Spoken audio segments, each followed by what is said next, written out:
ईश्वराची मायेला आज्ञा आहे आणि माया सर्व कार्य करते. मग ती कोणत्याही प्रकारचं कार्य ती कार्य करते. सगळ्या असलेल्या या सृष्टीचा जर विचार केला तर आज्ञांकित होऊनच सृष्टीची उत्पत्ती झाली ही गोष्ट लक्षात घ्या. त्यामुळे समस्त असलेल्या धर्मांचं चिंतन केलं असता अनुष्ठित असलेला एक धर्म सापडतो तो म्हणजे आज्ञा धर्म.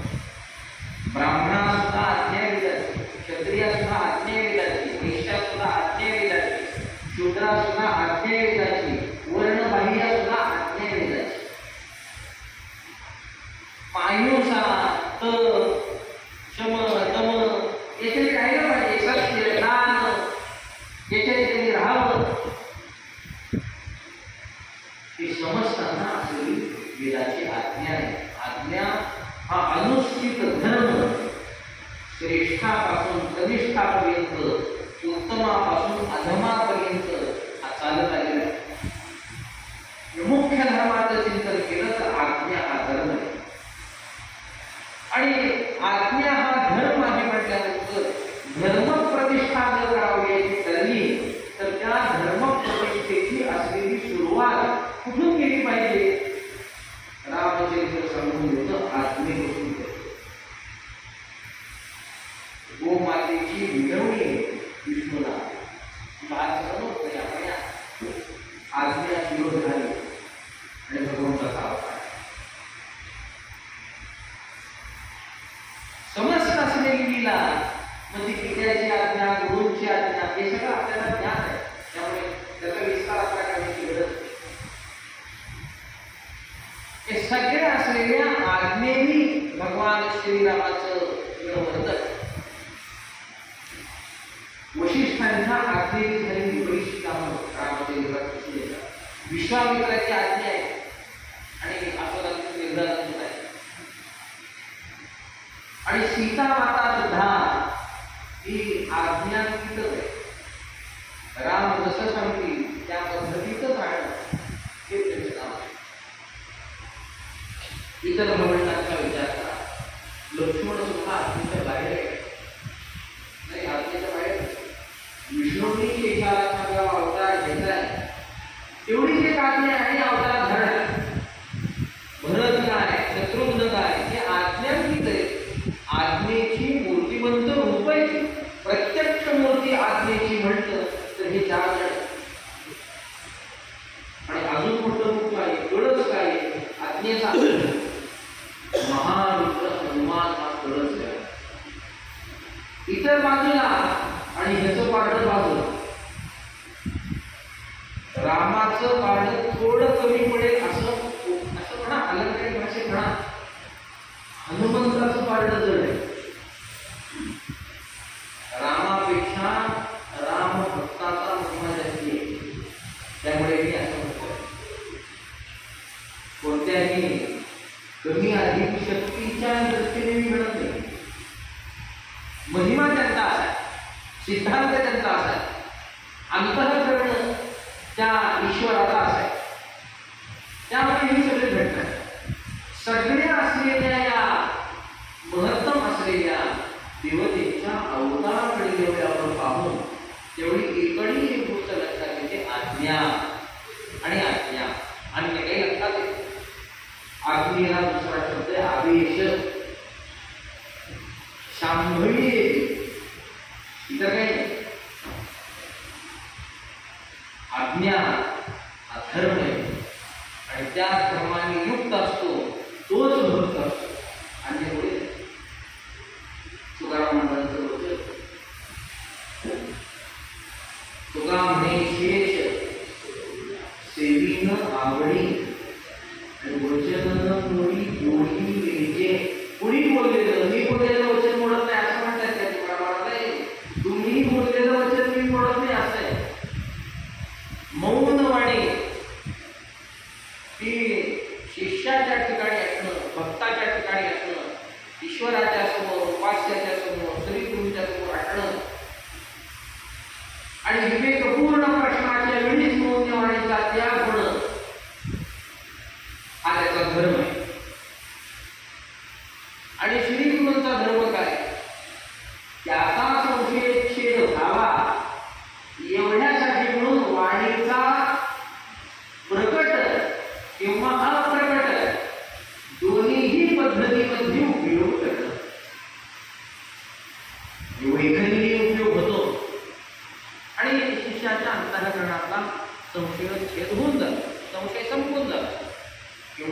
मौन राहून सुद्धा संशय होऊन जातो. गुरुस्तु मौनम व्याख्यानम शिष्यास्ते छंद संशया. प्रश्न विचारावा आणि गुरुने हसून त्याच्याकडे पाहावं, संशय संपून जातो. होतच संशयाची असलेली भूमिका, संशयाचं असलेलं बल ते उत्तर देणाऱ्या अधिकारी महात्म्याच्या पुढे चालत नाही. अंधकाराचं किती बल सूर्याकडे जातं, एक तर त्याच्या विरोधात असे चालणार नाही ना, राहणार नाही ना, तो आपसुकाने होत नाही ना. त्यामुळे तुकाराम महाराज या ठिकाणी असं म्हणताय, वचन तुम्ही जे वचन बोलाल ते मी म्हणणार. मग ते वचन प्रकट वैखरीतून असेल किंवा अप्रकट असं मानसिक रूपाचं असेल, पण वचन त्यांचं जे आहे ते बोलणार नाही. हा आज्ञा धर्म तुकाराम महाराज या ठिकाणी दाखवून देत आहे. आज्ञा धर्म काय हे असं कर, अशी सांगण्याची अपेक्षा तिथे. तो भाव जाणून घेऊन सद्धर्माला अनुकूल परिस्थितीला अनुकूल असा भाव जाणून घेऊन तिथली असलेली ती आज्ञारूप अशी सेवा करणं हाच धर्म प्रथम आणि मुख्य रूपाचा प्रतिपादन आहे. अमुख्य धर्म या अशा या धर्माची प्रतिष्ठा होणं ती कालाची गरज आहे.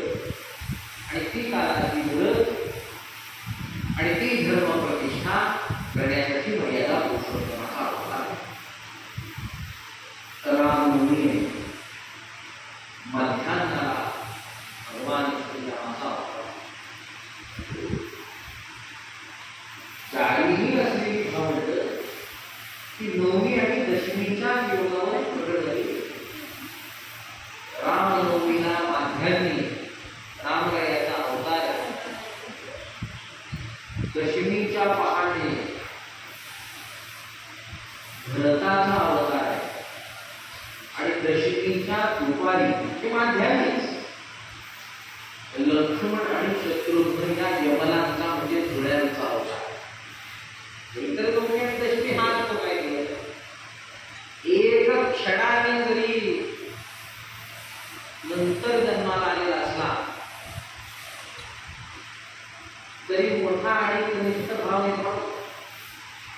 यमलांचा नियम वेगळा आहे, तो इथे आता लागू करायचा नाही. यमल म्हणजे जुळे जन्माला येत असताना जो नंतर जन्माला येतो तो मोठा समजला जातो आणि जो पहिल्यांदा येतो तो कनिष्ठ. का तो जुळे जन्मे हा नियम कसा काय काढला, तर जो नंतर जन्माला येतो त्याचं बीजारोपण, त्याचं आगमन आईच्या गर्भामध्ये पहिल्यांदा झालेले आहे. म्हणून तो नंतर आला. वैद्यकीय शास्त्रदृष्ट्या, धर्मशास्त्रदृष्ट्या, इतिहास ही गोष्ट सिद्ध. मग पहिल्यांदा जो आला तो मोठा, नंतर आला तो मोठा, पहिल्यांदा आला तो मोठा नाही. एक असल्यानंतर कळत नाही, कसा विचार करायचा. एक असल्यानंतर तोच येणार आहे, तोच जन्मणार आहे. एक दोन दिवसाचा फरक आहे म्हटल्यानंतर जो आधी आला तोच मोठा. लक्ष्मण मोठा आहे आणि शत्रुघ्न लहान. आणि या नियमाप्रमाणे असं लक्षात येतं की ते आधीला घेतच नाही. ही सगळी असलेली जोडी, ही सगळी असलेली भावंड या कार्यासाठी अवतार. विष्णूच 4 अंशामध्ये प्रकट झाले असं वाल्मिकी रामायण रामचरित्र मानस सांगतात. 4 अंशामध्ये भगवान विष्णू प्रकट. आणि त्या रामाच्या अवताराचा दिवस सेवेला म्हणून हुंडा सिद्धचरित्र गाठलेली 439वा अभंगाची पार्श्वभूमी अशी. श्रीधर स्वामी म्हणून एक साधू होते आणि ते रामाची उपासक. रामाची उपासक असलेल्या त्या श्रीधर स्वामीकडे एक ब्राह्मण आणि त्या ब्राह्मणाने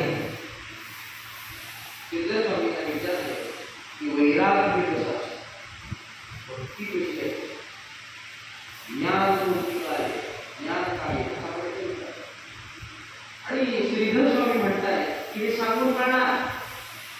वैराग्य सांगून कळलं असतं तर आजपर्यंत सगळं जग वैराग्यवान झालं. भक्ती सांगून कळली असती तर गल्लोगल्ली जसे इंजिनियर आणि डॉक्टर दिसत आहे तसे भक्त दिसले असते. पण तसं होत नाही.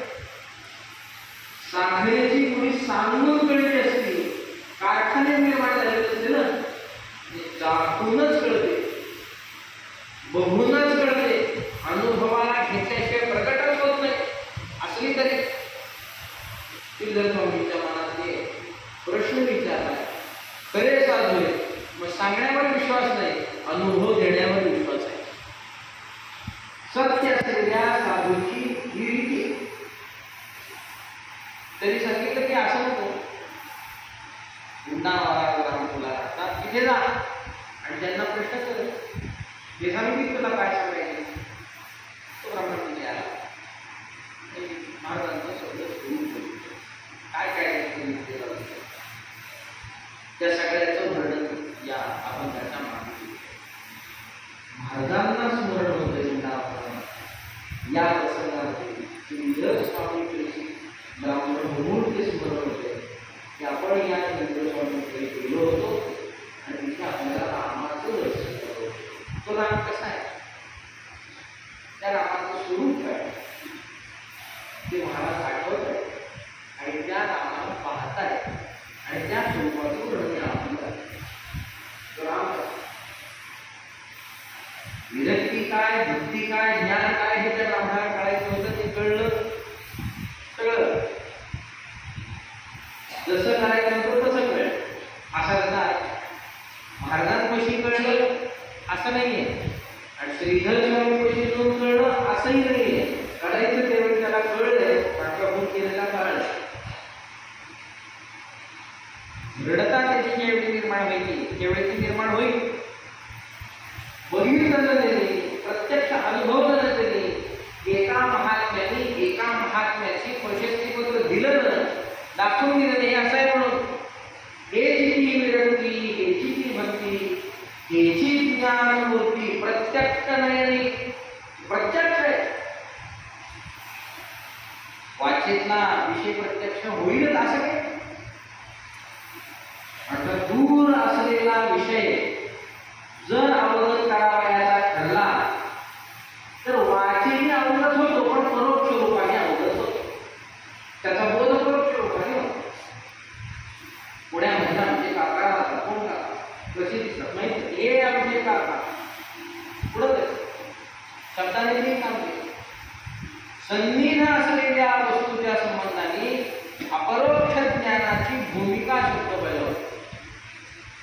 मग शब्दच आहे, उच्चारच आहे, प्रत्यक्ष नाही म्हणजे सन्निधला. वैराग्याला लांबून बघू नको, जवळ जा. धगधगी जाती वाळा जैसा, मग तिथे जाऊन बघते कसं आहे, अनुभव घे. नुसती ऊब काय घेतोस, वैराग्याची ऊब काय काम आहे. हा प्रापंचिक आसक्ती थोडीफार कमी होते, चटका बसला की मग सगळी कमी होते. वैराग्य म्हणजे असं साधू सुद्धा नाही, महात्म्याला सुद्धा तापावं लागतं आणि तापवणारं वैराग्य असतं. सोन्याला शुद्ध करणारा अग्नी कसा आहे तसंही वैराग्य. लांबून काय पाहिजे, लांबून पाहून उपयोग आहे, प्रत्यक्ष जाऊन पाहणार. श्रीधर स्वामींना शब्द विचारलाय, श्रीधर स्वामी शब्दच विचारले, पण म्हणतात लांबून नको, जवळून बघ नसे. आणि ज्यावेळी जवळून बघितलं जाईल आणि शब्द स्मरण केला जाईल, अधिकार असेल तर पचेल, अनधिकार असेल तर लांब असेल. प्रत्यक्ष बघितलं महाराजांना स्मरण रामाचं, आत्मज्ञा मूर्तीचं स्मरण महाराजांना.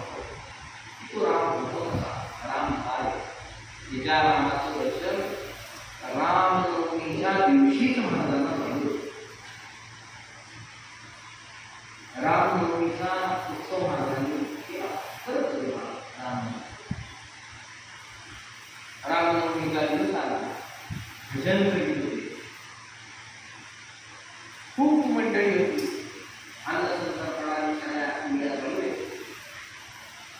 आणि माध्यान्हाची वेळ आली. राम जन्म झाला आणि महाराजांच्या समोर राम पंचायतन उघडलं. त्याचा कालावधी शके 1707 चैत्र शुद्ध नवमी आणि माध्यान्हाचा दिवस. तेव्हा महाराजांनी दर्शन झालं. म्हणजे कधी झालं? आजपासून 240 वर्षापूर्वी महाराजांना त्या दिवशी रामाचं दर्शन झालं. अजून एक त्याच्यामध्ये गंमत आहे. मी मगाशी पाहत होतो की शरद वगैरे आहे, तिथे आहे, सगळं आहे. काही काय आम्हाला किती कळत नाही. योग कर्ण हा माझा विषय माहिती कसल्या नक्षत्र वगैरे याचा आमचं देणं घेणं नाही. आम्हाला तारीख माहिती आहे. तारीख काय होती? योगायोग असा आहे 17 एप्रिल इसवी सन 1785 हा दिवस आहे. ज्या दिवशी महाराजांना रामरायाचं त्यांच्या असलेल्या सगळ्या पंचायतांना सोबत दर्शन होतं. आजची तारीख बघा. आजची तारीख 17 एप्रिलच आहे. फक्त आपण 1785 मध्ये नाही, आपण 2023 मध्ये. आता भाग्य म्हणायचं काय म्हणायची शेतकरी म्हणून घ्या. 1785 17 एप्रिल हा दिवस आणि रामरायाचं दर्शन महाराजांना 240 वर्ष झाले. आज 17 एप्रिल 2023 आणि आपण त्या महाराजांच्या विवेक रामरायाच्या विवेक. महाराजांनी काय राम बघितला, कसा राम बघितला, काय रामाचं स्वरूप आहे ते बघितलं. ते सद्भक्तांसाठी राखून ठेवलं आणि शब्दात व्यक्त केलं की तो राम आहे. वर्णन करताना म्हणताय शंभू राम नामी सदैव त्या रामचंद्रासी. नामस्मरणी असलेल्या महात्म्याला, भजनप्रेमी असलेल्या महात्म्याला ईश्वराचं दर्शन व्हावं. रामरायासारख्या पुरुषोत्तमाचं अवताराचं दर्शन व्हावं आणि त्याला भजन कुठेच दिसू नये असं होणार. गडबड देखील असं म्हणावं. दर्शन काय आहे रामाचं? राम उभारले धनुष्य वगैरे सगळं ते राहणार काय. मुख्य काय दिसतंय माझा? शंभू राम नामी सदैव. महादेवाच्या नामस्मरणामध्ये रत राहणारा रामचंद्र मला दिसतोय. नामस्मरणी रामचंद्र मला दिसतोय. भजनी रामचंद्र मला दिसतोय. स्मरण महादेव रामचंद्राचं दर्शन रामचंद्राचं भगवान असं होतंय की जो नामी आहे, नामनिष्ठ आहे, भजननिष्ठ आहे आणि भजन मूर्तिमंत आहे. अन्यथा त्या रामचंद्राशी नमो नमो, त्या रामचंद्राला आम्ही नमस्कार करतो. नील पद्मवर्ण स्वरूप आहे.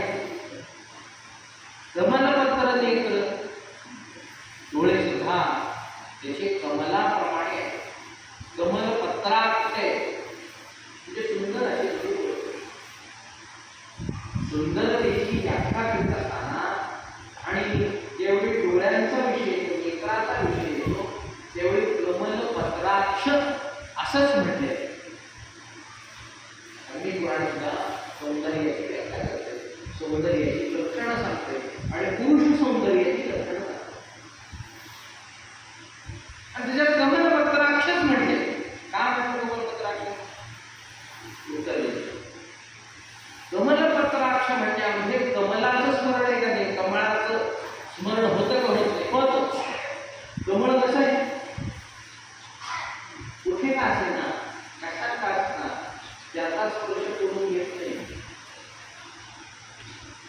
शुद्ध आहे त्याचा स्पर्श, अशुद्धतेचा स्पर्श नाही. आणि नेत्र हे विषयांच्या जवळ न जाता विषय ग्रहण करणारे आणि त्यांना जर अशी भूमिका दिली तर जो खरा शुद्ध आहे त्याचंच ग्रहण होईल, जो खरा धर्म आहे त्याचंच ग्रहण होईल, जे खरंच चांगलं आहे त्याचंच ग्रहण होईल, अशुद्धतेकडे पडणार नाही. अशा वेळाचं उदाहरण असं नाही. भागवतामध्ये आपण श्रवण केलं, त्यांनी बघितलं जे बघू नये ते, आणि पाप पुरुष निर्माण झाला असताना बघू नये ते बघितल्यामुळे डोळ्यांनी बघू नये ते बघूच नये. याच्यासाठी काय केलं पाहिजे, काय असलं पाहिजे, तर प्रबलाची भूमिका त्याच्या ठिकाणी असावी. हा एक भाग त्याला. म्हणून स्वरूप चिंतन करत असताना, सौंदर्याचं चिंतन करीत असताना नुसत्या दिसण्यावरूनचा विचार केलेला नाही. महिना 2 महिने आंघोळ न केलेला पांढरा शुभ्र गोरापान असलेला व्यक्ती सुद्धा दुर्गंधी टाकत नाही. गोरापान म्हणून काय तो सुंदर आहे असं म्हणता येईल का? नाही, कुठेच त्याच्या पिंपल्स नाही म्हणजे तो सुंदर आहे असं म्हणता येईल का? नाही, आंघोळच करत नाही, 2-2 महिने करीत नाही, सुंदर झाला की नाही? दिसण्यामधून नाही, मुख्य गोष्टी तो धर्म तिथे प्रकट झाला. कमलपत्राक्ष भगवान आहे ते केवळ भक्त ग्रहण करतो, भक्ताचं दर्शन करतो, भक्ताकडे पाहतो, अधिकाऱ्याकडे पाहतो. भक्त म्हणताना केवळ भक्ती मार्गी असा चिंतन केलं, थोडासा भाग कमी ज्ञानी ज्ञान मार्गाने जाऊ, अधिकाऱ्याकडे तो पाहतो, त्याचं तो ग्रहण करतो, इतर गोष्टीचं ग्रहण करतो. भगवान श्रीकृष्णाचा चरित्रला ज्ञान बघितलं नाही, बघितलं नाही ना, अधर्माचं ग्रहण करून अधर्माला पाहून आणि बघायचं ठरलं, कटाक्ष टाकायचा ठरला तर त्याच्या विनाशासाठी टाकावा. निरपेक्ष कटाक्षता अधर्मात टाकू नये. सापेक्ष तर नाहीच नाही, पण निरपेक्षही टाकले. पण टाकायचा ठरला तर कसा टाकावा? विनाशाच्या दृष्टीने टाकावा. अन्य टाकू नये. अन्य टाकला तर भाग होईल आणि असा टाकला शुभ शुभ शुभ. अन्य केव्हा भगवान कमलपत्र ते प्रमाणे कमलपत्रात ते राम दैवत नमून जो असा शुभग्राही आहे, अधिकारी भक्तग्राही आहे, असा जो देव आहे, व्यापकतेच्या दृष्टीने हा शब्द घ्या, त्याला आम्ही नमस्कार करतो. एकटाय जातो प्रश्न आहे, एवढं सगळं आहे म्हणजे एकटा असता तरी काम भागतं का? एकाने मग तो कोणासोबत आहे? अर्धांगिनी सीता. त्यामुळे रामासोबत इतर 3 भावंड जन्माला आली. पहिल्यांदी सीता कशी काय आली? सीता पहिल्यांदी इथे आली किंवा हे पहिल्यांदी आली हे चिंतन नाहीये. की तिच्या त्या रामासोबत साकेत लोकांमध्ये सदैव वास करणारी अशी तीच शक्ती आहे. राम आणि ही रामा हीच पहिले केली पाहिजे.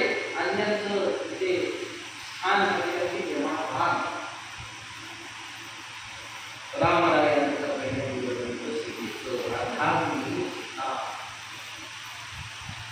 रामाचं अर्ध अंग आहे काय सुवर्ण अभिन्न भाग आहे. बंधू आणि त्या लक्ष्मणाचं वर्णन सीतेच्या उपरांत येतं. कारण एक साम्राज्य प्रत्येक असलेल्या अवस्थेत निमूटपणे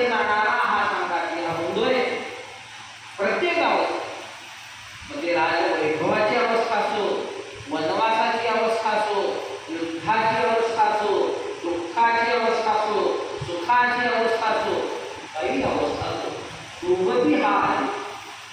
हा टाकून जाणार नाही. का टाकून जाणार नाही?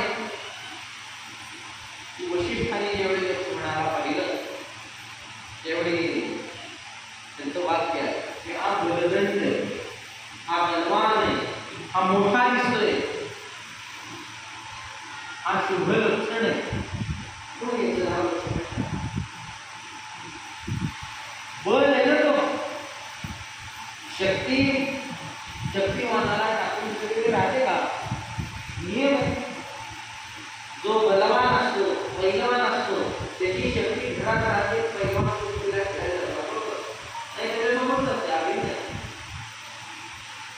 सीता अभिन्न आहे तर लक्ष्मणही अभिन्न आहे. त्यामुळे एका अधिकरणात युक्त त्या रामबलानं हे अशाने युक्त असलेलं जो रामबल आहे त्याला नमस्कार करतो. आता पुढे दिसतो बल आलं ना, मग महाबली दिसतो. पुढे मारुती राय. मारुती राय दिसला पाहिजे. लक्ष्मण जरी असला तरी हाही बलवानच आहे, हा महाबली आहे, हनुमंत महाबली. आणि रावणाची दाढी लक्ष्मण ते शेवटीच गेले मारायला. पहिल्यांदी विडंबना करणारा हनुमान आहे, पहिल्यांदी त्याला निष्काम करणारा हनुमान आहे, सीतेला आश्वस्त करणारा हनुमान आहे, रामरायाची शक्ती काय हे दाखवून देणारा हनुमान आहे, रामरायाची भक्ती काय हे दाखवून देणारा हनुमान आहे.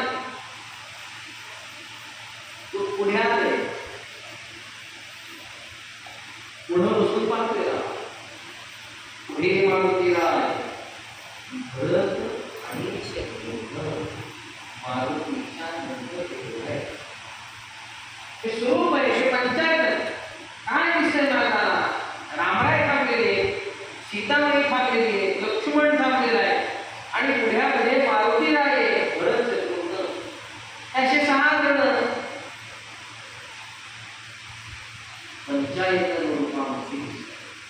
पंचायत त्या पंचायताचं दर्शन घरात घेतात आणि म्हणतात त्या रामचंद्राला मी नमस्कार करतो की जो या पंचायताचा अधिष्ठाता आहे, योग्य आहे.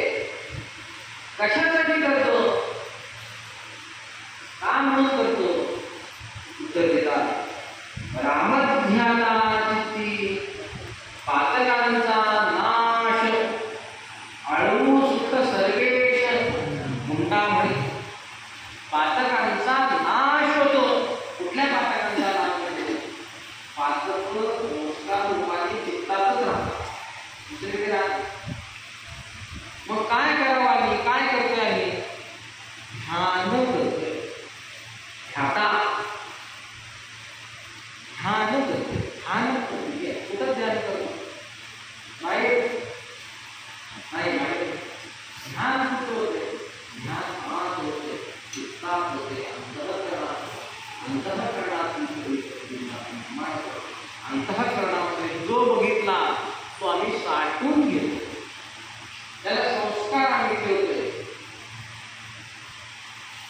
महाराज म्हणतात रामध्यानाची पातकांचा नाश येतो. आळू सुख सर्वेश पुन्हा आतल्या आम्हाला साठवलं आणि डोळे मिटून तसंच बसलेलं आहे. रामराय कुटुंबाने जात नाही. आळू सुख सर्वेश म्हणत असताना आळू हा शब्द भजन वेग दाखवतो. भजनाचा वेग, भक्तीचा वेग आज साठलं. आत हरी, बाहेर हरी. आता येतोय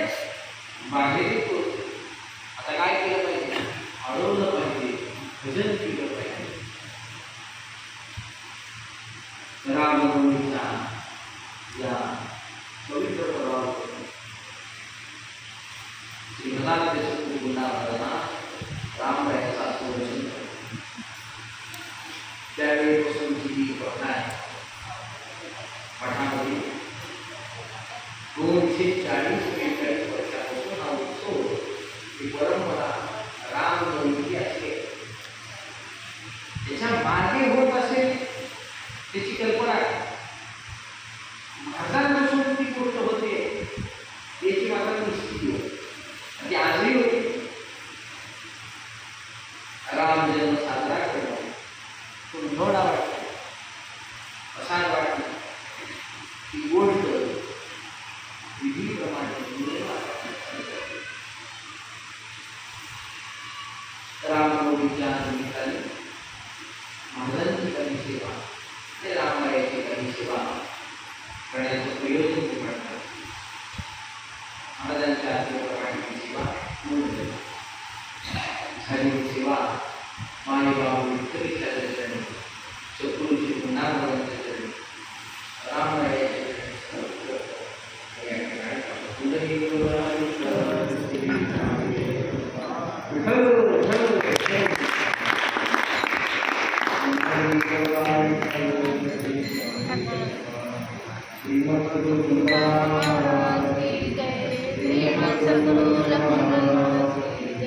श्रीमद सद्गुरु